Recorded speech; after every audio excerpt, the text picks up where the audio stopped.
université ba pare ñu ne la loo mën nga ne bind amul xam-xam mënagul liggéey dara. loolu la jàng liggéey. xam-xam dem bay waaj a aase ñu ne la loo mën nga ne bind. pare nga. war a defaat beneen formation pour mun liggéey. loolu sëñ bi loolu mooy xeetu lan. waaw tardé waxtaanee da ngay xam ki nga xam ne Senghor la àndal ak ki ànd ak Cheikh Anta. Cheikh Anta ne benn dëkk mënul développé te développé wul ci làkk boppam benn dëkk mënul développé te delluwul ci suufam.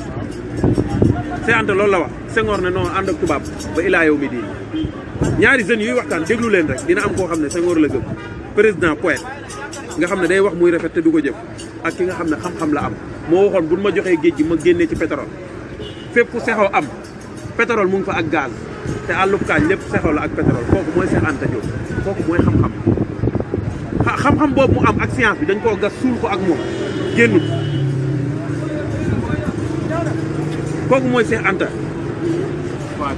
Dupont ak Demba ak Dupont Demba mooy Sénégal mooy sénégalais bi Dupont mooy France moo tax waa ji ne saram nday Demba ak Dupont ba léegi Demba xamul ne Dupont du gaay nam def nañ ko port sax Demba ak Dupont. waaw mu ne maa ngi port Demba ak Dupont taxaw ni waaw ñu ngi ndar ñu ngi fépp waa ji nee na ba léegi Demba moom xamul ne Dupont du gaay nam maanaam Sénégal ba léegi xamul ne France du gaay nam kon total port ba lañ ko def de warante ginnaaw boo xam ne da nga koo xeexal caara 44 dégg nga ko di laaj seen salaire ñu ñëw bombardé leen kooku mun na nekk sa gaay waaw rey